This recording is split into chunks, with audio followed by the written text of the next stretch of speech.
Hello,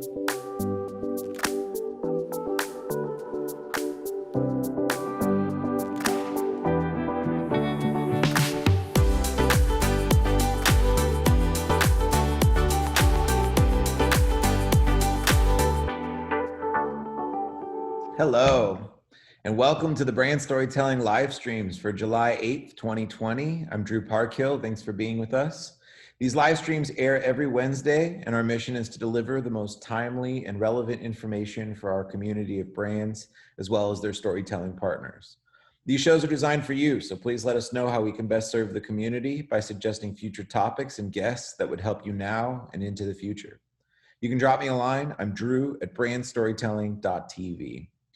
I want to welcome our host, Dean Takahashi. He's the lead writer for GamesBeat at VentureBeat, and he's been a tech journalist for more than 28 years, and he's covered games for 21 years.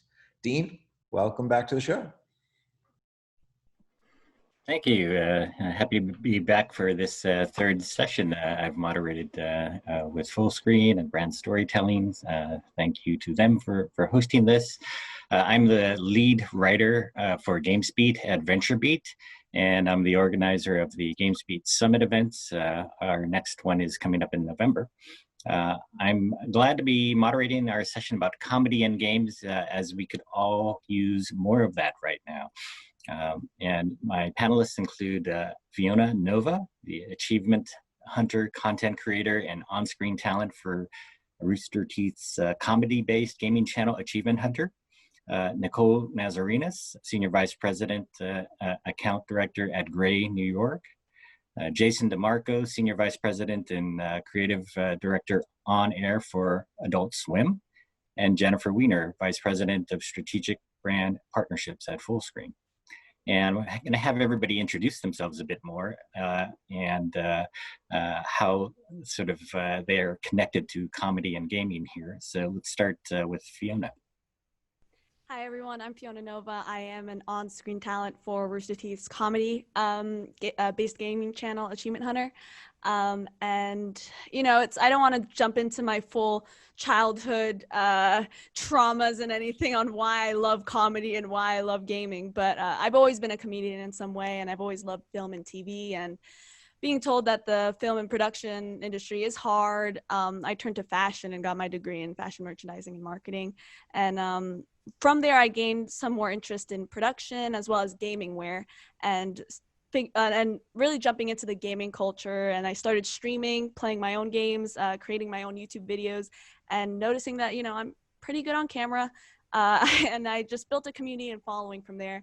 And I started working on camera as a host for games like Fortnite and Overwatch. And then I got picked up by Rooster Teeth to help create gaming and comedy content with Achievement Hunter. And I also do a lot of Rooster Teeth productions, such as voice acting, like in our tentpole show Red vs. Blue, and just participating in shows like our recent first show called Last Laugh, and working on promotions with HBO and Omen. So that's pretty much how I got here and what really drew me into comedy content creation. Yeah, well, welcome, and I guess we can't major in gaming comedy yet. No, you can't. And Jennifer, please say more about yourself as well. Sure. I feel like that's a degree I would have liked to get. I got one in history, so I'm going to go back. I've been working in the gaming space for a long time. Before joining Fullscreen, I was at Kara working on the Microsoft business and touched some of Xbox. And then when I came over to Fullscreen, started working in the brand partnerships team and working both with our sales team and our integrated marketing team to help brands come up with the best marketing solutions to meet that Gen Z and millennial consumer. And gaming has been a huge part of that. We work with both endemic and non-endemic brands in the space, helping them navigate the gaming landscape. So been working with major gaming creators, and Rooster Teeth is part of that.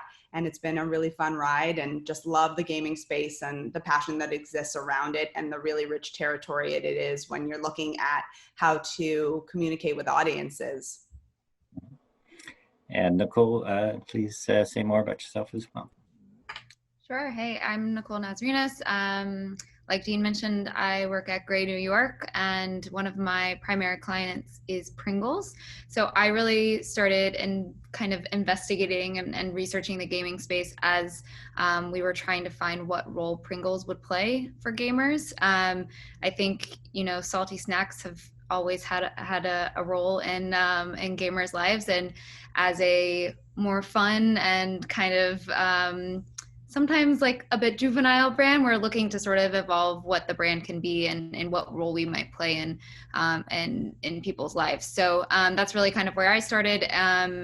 More traditional background in marketing, and then most recently partnering with Adult Swim and Rick and Morty as another way to sort of integrate the Pringles brand with a younger audience. So working with Jason and his team. Thank you. I've got my hand stuck in many a Pringles bottle myself. So, and Jason, how about you? Yes, tell us more about yourself.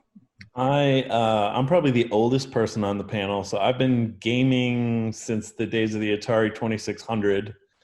Never stopped, and I've been lucky enough to, as the co-creator of Toonami on Cartoon Network, and one of the people who was at the beginning of Adult Swim, I've been able to professionally review games for about 26 years, as well as on the Adult Swim side, work with gaming companies both as sponsorship opportunities or partnerships, and also Adult Swim's own games that we make, which are comedy-focused games, obviously. So comedy and gaming are two things I do a lot of. So let's kick off with a little definition of the gaming lifestyle and how comedy might fit into it. Jenny, you want to take that? Yes, I would love to. I think that, and you know, we discussed this as a panel at a different time, but it's very hard to describe or really put the gaming lifestyle into one bucket because it means so many different things to different people. I think the first point I'd want to make is the fact that gaming is a lifestyle and that it is broad across different demographics and based on different passion points. And that's really the thing, is gaming is not defined as one singular thing. For Gen Z, 55% identify as gamers. Millennials, I think it's 44%, and millennial parents are 46%. And how those demographics approach gaming is very different. There's also an entire ecosystem around gaming. So many look at gaming and align it with comedy and love the type of comedic comedy that Fiona and Achievement Hunter do, which is based on personality and based on scenarios, and having that approach to it. I think there's other people like millennial parents, perennials as we call them at Full Screen, that really look to gaming as a way of bonding. So I think every one of these different demographics approaches gaming in a different way and that lifestyle in a different way. You also have with our, you know, we have a partnership with E-League, being Full Screen as part of Warner Media. E-League and competition is another way that people really enjoy the gaming lifestyle. So you've got community, you've got how different demographics approach it, you've got competitive. So I think it's very hard to define it singularly. It's just how pervasive it is across all these different demographics. And Fiona, how do you look at the gaming lifestyle? I think that's it's a perfect description. Like, it's hard to define what really is the gaming lifestyle for everyone. Everyone is different, and there's no specific gaming lifestyle for one singular person. But I do think that there are some links that sort of, you can see that there are things that some people do similarly, such like watching Twitch, for example. I feel like something like that's totally a lifestyle, just watching Twitch instead of, you know, hopping on Netflix and watching a TV show, or things like what we wear, athleisure, comfy kind of clothes, and just things like, you know, you jump into anime or jumping onto social media and really checking on, like, keeping tabs on the streamers you watch and just what's new in the gaming world. And so I feel like, yes, it's hard to define exactly what the gaming lifestyle is, but at the same time, there are things that we all sort of similarly like, and what we sort of jump into as a group. But yeah. Yeah, thanks. And Jason, how about you? Yeah, I think what Fiona and Jennifer said is exactly right. I don't think there's a monolithic gaming culture anymore. It's now so big and so amorphous, it's fractured into a whole bunch of different subcultures, because I think gaming is now something that is kind of just a fabric of all of our lives, especially when multiplayer gaming has sort of taken over, and the rise of Twitch and YouTube and streaming. It's become much more of a social thing than even it ever was, in a way to share how you feel about certain things in the world, a way to talk about current events through the lens of gaming. It really is now so much more than it ever used to be back when I was, a gamer and buying copies of Electronic Gaming Monthly. You can connect with other gamers instantaneously all over the world and talk about the games and the topics that you want to talk about. So whether that's Mario and shared language we all know, or the specific game you're playing and what you're into about, I just think it's easier than ever to find a pocket for yourself and really dive deep. Mm-hmm. And Nicole. I don't have much to add to what everyone else said, but I mean, it's this culture of community at the end of the day. You may have different lifestyles, but it is a place where people can bond over certain games, bond over certain creators, and have a dialogue and relate to one another ultimately at the end of the day. So I think just this idea of community is something that's going to come through as we sort of explore where comedy plays a role as well. Mm-hmm. Yeah. And I'd welcome the audience to put any questions into chat if you're interested as well, and getting a very specific question answered. So please feel welcome to do that. I think for a long time we were being laughed at as gamers, as nerds, and when it comes to comedy, I like making fun of myself that way. When the pandemic came along, I was joking, I think along with a lot of other people, that self-isolation was something I was preparing for all my life, right? So it feels so like there's a different sort of stream of humor as well, where people are laughing with us, where they're getting the inside jokes and not stereotyping gamers as much. So I wonder if you guys feel this pivot. Did nerd culture become cool? Fiona, what's your take?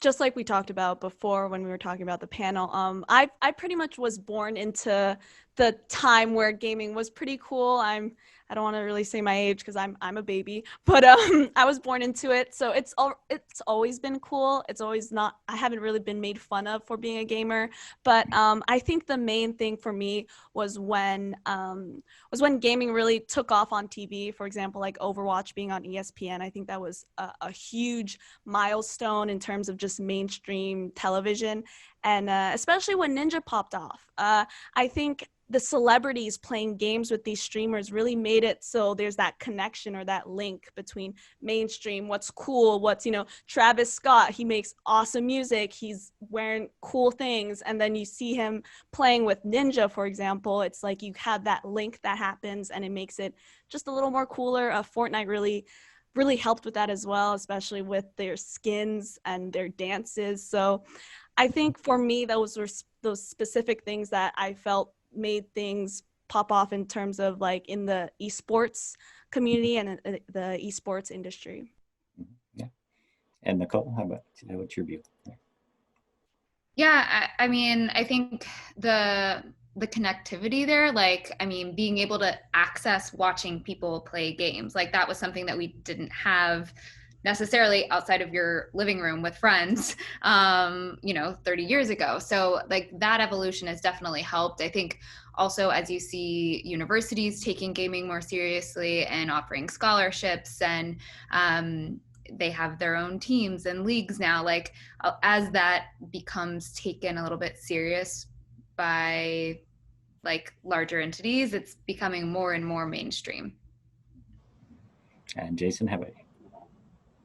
Yeah, I would echo the same things. I mean, I think it's definitely the connectivity that wasn't there before. And I also think you've got things like gaming broadcasts where, I have coworkers who watch people play games that don't play games themselves, that just sort of want to see the story or enjoy the personality of the host that's streaming the game. And I think that kind of thing was unheard of 15 years ago. You wouldn't have even imagined that. And there's no question that has broadened the appeal of games as a thing, and made it less of a niche pastime that only a nerd really dives into. Now probably everybody plays some kind of game. And I'm sure that mobile gaming has helped a lot too. We've all found ourselves bored and playing a game at some point now, even more than we ever did before. So I think it's really that ease of connectivity that's made everybody see other people playing more games, that's just made it less stigmatized.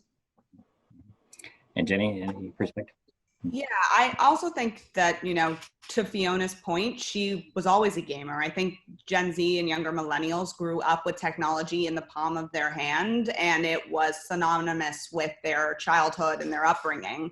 So I think for them, it's been a part of their culture for many years. But because of that, and, you know, I already threw out that stat that over half of Gen Z identify as gamers, that's been synonymous with them. And I think that a lot of times youth culture like that, once they're into something and once it's pervasive with them, that drives older culture to start to pay attention. So like, I think many people of an older millennial or Gen X got into gaming because their kids were playing Fortnite, and it started with that youth. So I think when youth aligns to something and it's really pervasive there, that the older generations have to pay attention. And I think that's why it's become mainstream now.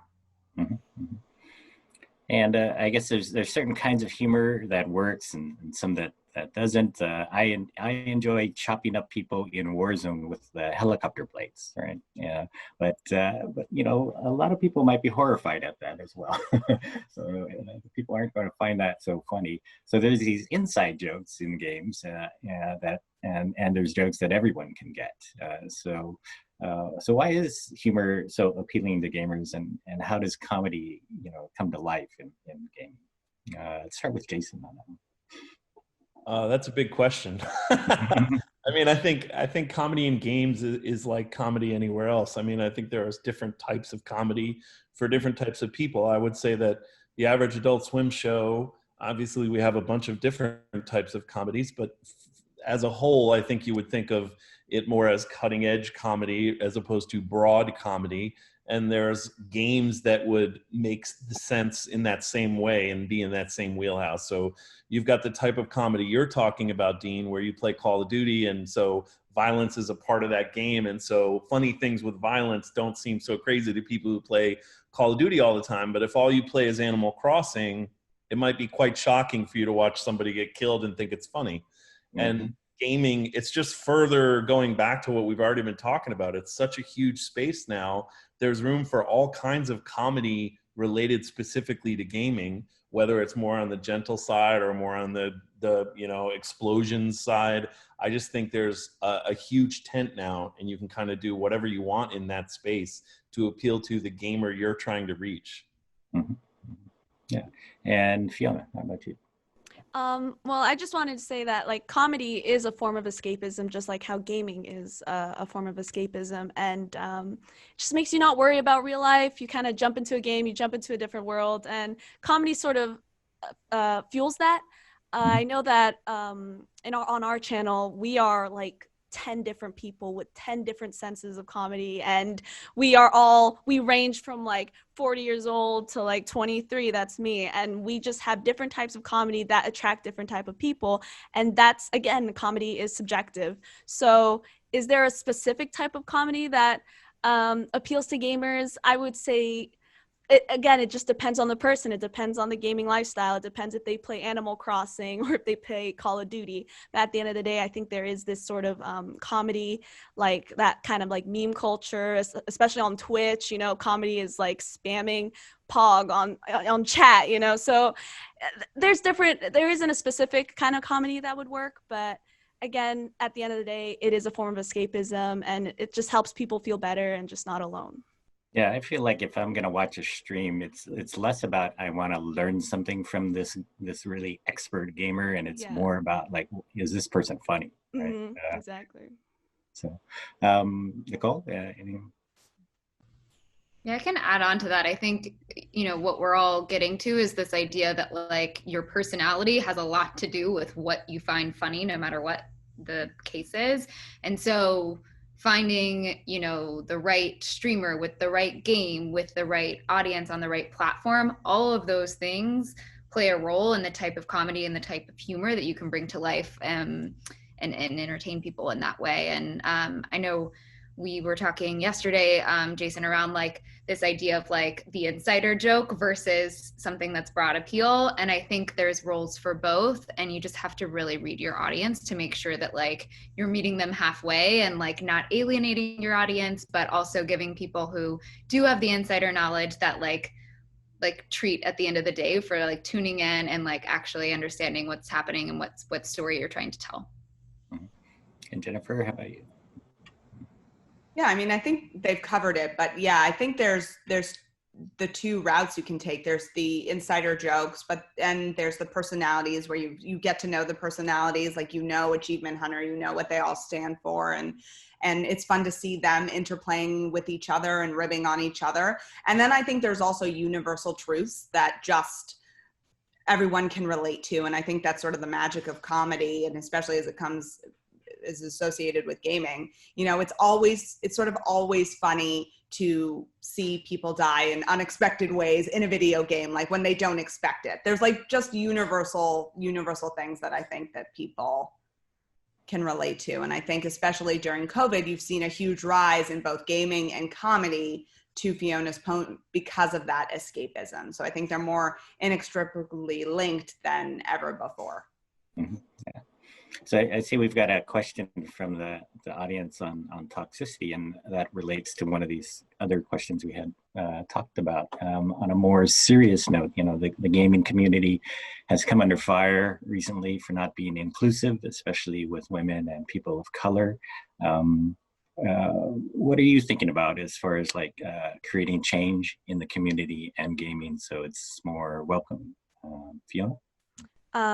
Well, I am a person of color. I'm Black, and I'm also female, and I've been in this gaming community for a while to know that yes, it's not that safe. It's very not inclusive, and I think there are definitely very easy changes we can do, especially like just normalizing the fact that girls play games, or that there's, you can have Black streamers, you can have any type of person stream or jump on Twitch. And I think that RT has done a really good job at really helping me give me a voice and give me the tools and ability to sort of feature different types of people, especially creators in that space. And I think that before any of this happened, the idea was not to feed the trolls. So just like to not talk to them if they were being trolly, or to ignore them. And I think now, seeing how the internet has evolved from being taken more seriously, I think we can't really do that anymore. And one thing that I've talked to Rooster Teeth about, and that we're acting on immediately, is really focusing on the moderation in terms of, we have our own site, so we can do a lot of the moderating ourselves, and not letting these spaces or these toxic people congregate in one area, because they're not welcome here. And I think one great thing that I've noticed is that there's so much more love in the comment section. Everyone loves to be in the comment section now, because I would get messages over messages of fans coming to me and being like, thank you for saying something, because I felt like I couldn't comment on anything because it's just so toxic. And now they feel the need to communicate with us more, and they feel like they can comment what they love about the video without getting harassed in the comment section or something. They just feel safer, and it just grows community, and it makes them feel safe, and they're just so much more supportive now. And I mean, we took these steps not too long ago, and I just see the drastic change it has by just a little more moderation, and really letting these people know that your hate or your vitriol is not welcome here. And we feel a lot more connected to the community, and it's and now I just feel motivated to continue to create content for the community, and I'm not being judged by who I am, and it's great, honestly. Yeah, very interesting. I think that idea of normalizing that girls play games, or that girls can be the heroes of games, is also something that we're picking up in games like The Last of Us Part 2, right? Exactly. Yeah. And I think like just to add on to that a little bit, it's but there are human beings behind the camera, and just showing that there are consequences from what you say online. I know you're behind a screen and you can be anonymous if you'd like, but just showing that there are consequences, and it just creates a safer and less toxic place for our community. So. And did anybody else want to weigh on this one as well? Yeah, I did. I think it also comes back to, and Nicole probably was going to make a similar point, but like, I think it also comes back to making sure that those diverse voices have platforms and they're represented. I think gaming actually is very diverse. We've seen that too. There's multicultural representation across all different gaming segments. And so I think making sure those people are backed by brands and those people have a platform, and so they're represented is super important.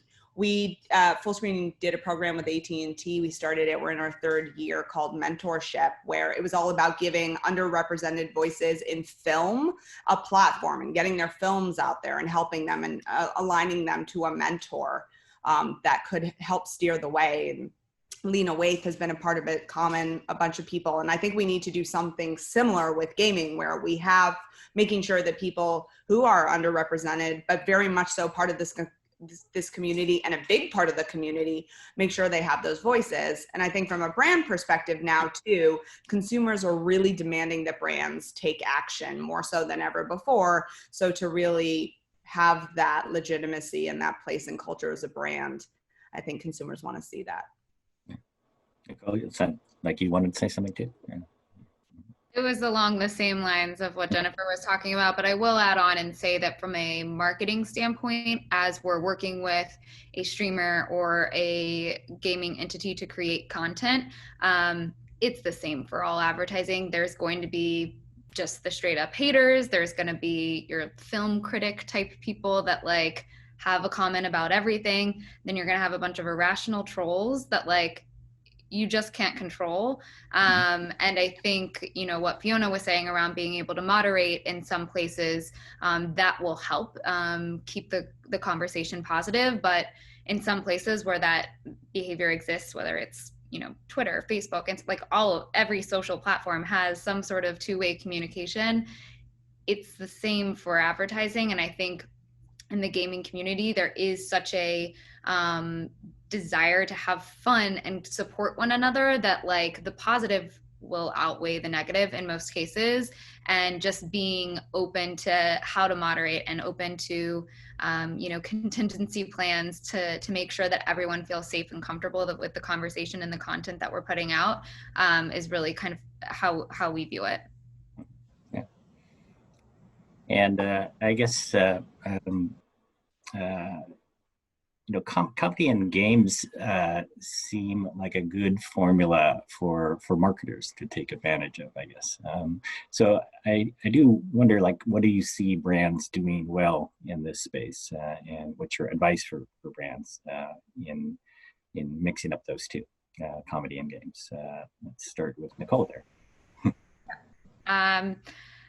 It really comes down to like, what is the brand personality, and then partnering with the right people to bring that to life. I think, as the industry has gotten larger and larger, it's larger than Hollywood right now. Like, it's become sort of a target for brands to be like, oh, we just need to do a promotion. And that's the way to get in with this audience.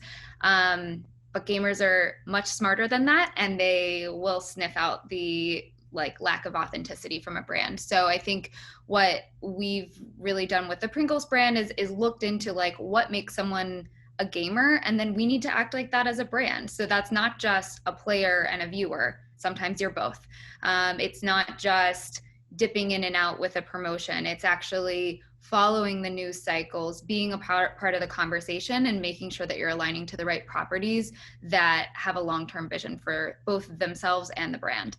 And I would imagine that that's probably different for every brand because they have different personalities, but starting at the root of like, what makes me a gamer in this community is where we start. And Fiona? I think one thing that I've noticed working with Achievement Hunter and just working with the guys is more that we tend to love brands that kind of don't take themselves too seriously. We know that our audience will sniff out, just like what Nicole said, would sniff out anything that's not authentic or just any BS, really. So at the end of the day, these people see us as friends and people that they trust. So we don't want to lose that trust either. And being able to have brands come in and be like, hey, you don't need to stick to a script, really. Just do what you think works for you and for your brand and for your personality. And I think those are the best ones we've had. I mean, I remember we did an activation with the movie It 2, and we got flown out to LA to do kind of like a haunted house escape room with like the It kind of feel, and super fun. It was super fun. We were able to be ourselves, be scared about things that were popping up at us, and it just really made it super authentic. It made us excited to see the movie, and our audience could absolutely feel that. Same with like HBO and Doom Talkers. We've been doing a kind of a talk show about Doom Patrol, and each person in that show absolutely loves Doom Patrol. I was in it and we loved Doom Patrol. We were able to just talk and chat about it, and the activation was really just we were able to promote the show, and it felt real and authentic, and I know our audience really loved watching us talk about something we love. So yeah, I think when brands can come in and be like, hey, you do you got this, then we have so much fun with it and we can really just be ourselves. And Jason, how about you?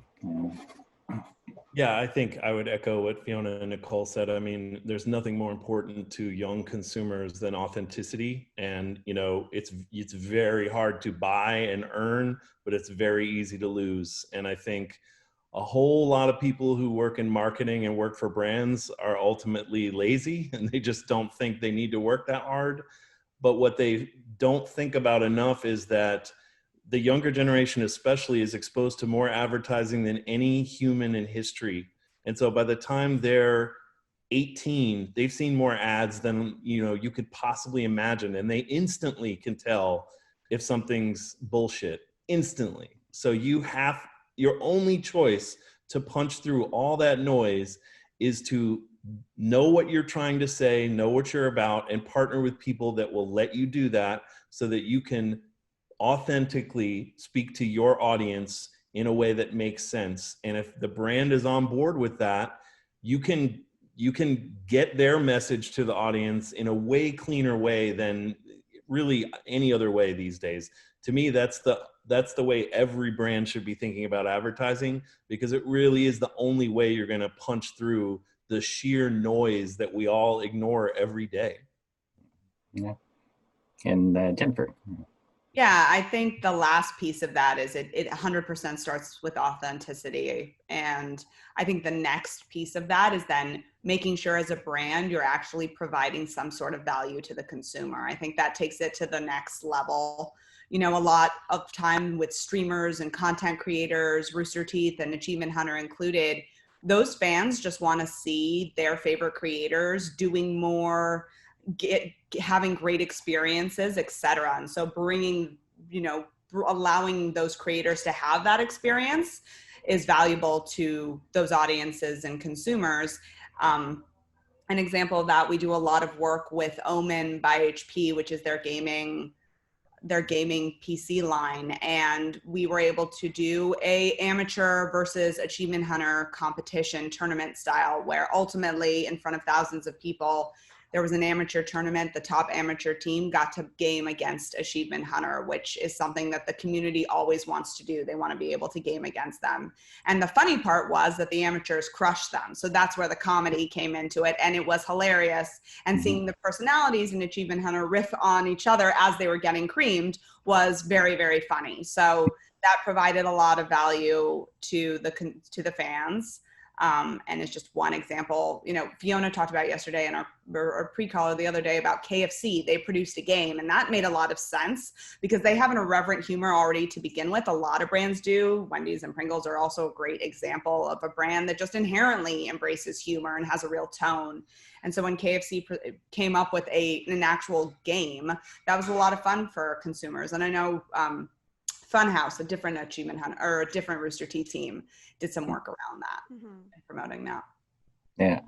Yeah, I've brought up before that I loved it in Saturday Night Live.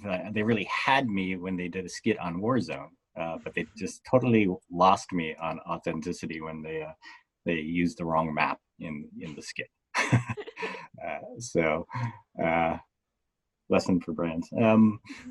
So how's the pandemic affecting, gaming communities? Normally everybody can attend conventions and shows. Can't do that anymore. So it feels like it's harder to build community. How can we still build community, either through comedy or otherwise in ways that are virtual? Fiona, you want to take that? Yeah. Well, yeah, we unfortunately Rooster Teeth had to cancel RTX, which is our yearly convention, and I feel like conventions technically do fall into also that gaming lifestyle. I feel like that's something that people do constantly and meet up with their friends, that they play games online, and that's where they actually meet them in person and go hang out with them in person. So yeah, it definitely sucks because that's really, we can't meet anyone in person, we can't meet new friends in person, and that's really what cons do. They allow you to connect with people and share what you love, and just not having that sucks. But at the end of the day, it's not the end all to building a community. If anything, you sort of build the community online anyways, sort of like on Discord. Discord is a huge platform where you can really build a community and keep it private or keep it public, and really just meet people with the similar interests that you have. Another thing is social media is a great way to also interact with your community. I know that replying and commenting on things that they post, I know that I get a lot of fan art sent to me, and I love being able to see them and getting tagged in them and retweeting them, putting it on my wall. So it sucks, but at the end of the day, I don't think it's a huge issue, just because you can always do it online. And I know, especially just playing online multiplayer with your fans or with your community or just even with your friends, can also provide that sort of meaningful experiences that we can't do in person, but we can just do it virtually. And let's see, Jason, how about you? Yeah, all of Adult Swim have been working from home since March, and we're having to make TV shows without seeing each other. In my case, I'm making shows in Tokyo, having to do calls like this. So it's definitely challenging, and it's really hard to get into the rhythm of meeting new people and face-to-face. This is face-to-face, but it's not the same, as we all know. So I think you're just finding a lot more people turning to things like Discord, and we're all playing more games. We're all streaming more stuff. Our poor internet is groaning with all this pressure we're putting on it, because this is how we're all connecting with other people right now. And so all we can do as a brand, as far as Adult Swim, is embrace that. So when you talk about cons, we're actually going to have a virtual con because we couldn't go to San Diego Comic-Con. So we're doing a virtual con, and you're seeing festivals do that with virtual festivals. It's, we all want to engage with other people in whatever way we can. And if that means we're going to do it through a computer screen, it's better than nothing. So I think that's where we're all turning for now anyway. Yeah. I think I go to an audience question here on what are your thoughts on the use of alternate reality games, ARGs, as a vehicle for comedy? I feel like ARGs were really trending more than 10 years ago. So I don't see as many of those campaigns as I used to, but I don't know, maybe Nicole or Jennifer, maybe this is a question for you guys. And if anybody isn't quite sure what ARGs are, like alternate reality games, one of the ones I remember was Halo 2 had this campaign where they sort of seeded all these clues out into the community. And they had one event where they had everybody dial into a payphone, like 500 different payphones across the US at the same time, and record what was said to them. And it turned out to be this 4-hour broadcast of the Covenant invasion of Earth. which preceded the events of Halo 2. And I thought that was one of the coolest ARGs I had ever seen. But, you guys, any thoughts? I didn't even know what an ARG was. That might show my age or something, but I wasn't even aware of it. Yeah, I just thought of it's kind of in the same wheelhouse to me as flash mobs. Like it's not something that's gonna catch on in a big way. It's just so much work to do, and it would require to do it well a Halo-sized budget, and we don't all have that. You know what I mean? And there's a level of improv in terms of comedy. There's a level of improv involved, so I'm sure you could get some comedy in there. I just don't know how you get it to a mass audience, which again is what at least I'm supposed to be doing. Yeah. I will say it's kind of an interesting thought though, just given the conversation we just had around like moving things to virtual, and like I think participation is the most interesting part of that, right? Like getting people to go pick up the payphones, for instance. And I think one of the things that we're doing with Adult Swim for our virtual Comic-Con with them is making sure that there's still the traditional like cosplay contests and stuff like that. And there's reasons for people to get involved and connect with one another, because it's very easy to just like be, listening in or dialed into something to listen along, but to actually be creative and then connect with people that are part of your community is crucial right now, to be honest, for everyone's mental sanity, I think. And so finding different ways to encourage that participation, even virtually, I think is definitely something where there's a space for comedy for sure, but something that I think a lot of brands will be looking to do as we see the rest of this year unfold. Yeah, and I was going to add to that, like we know that a huge percentage of consumers want to see more immersive experiences coming from brands, especially during this time. So I think it's a major opportunity for brands to be looking to connect by creating those immersive experiences, by leveraging new types of technology, whether it be AR or even a creative take on live streaming and virtual parties.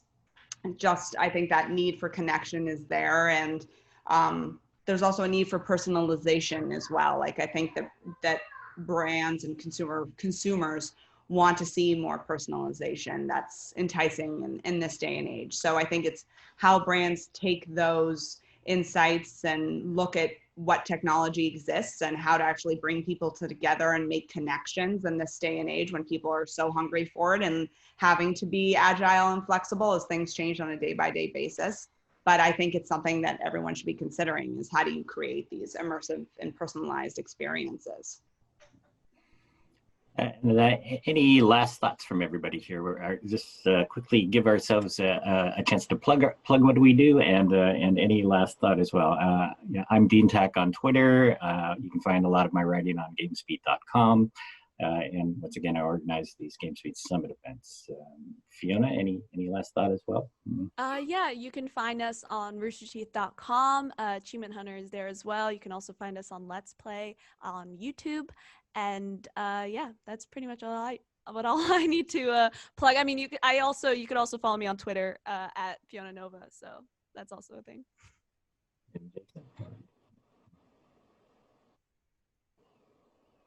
Oh, Jason. Oh, okay. Sorry to do. Well, you can find Adult Swim on your TV, and you can also find Adult Swim shows on HBO Max and Adult Swim on all your socials. If you're interested in following me, I'm on Twitter at ClarkNova1. I talk about games and movies most of the time. So that's about it for me. Nicole?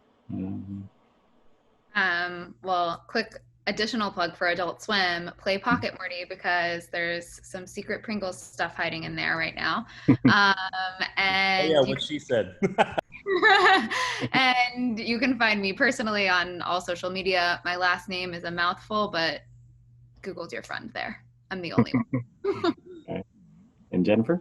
Again, my last name. So yeah, if you want to reach out to me, it's jennifer.wiener at fullscreen.com, and that's I before E. But yeah, I think if you're looking to try to navigate the gaming landscape, like let us know. We love helping brands do that. All right, everybody. Well, we're at our 45-minute mark, so thank you all very much. It's very entertaining. Thanks so much, Dean. Appreciate it. Thanks so much, panel. And if you're just joining us and you missed part of this stream, we'll be publishing this on YouTube tomorrow. You can go to BrandStorytelling.tv/streams to stay up to date and register for future streams. Thank you, Dean, for hosting these last 3 shows. And thank you, panelists, Fiona, Nicole, Jason, and Jennifer. Take care. Thanks, everyone. All right.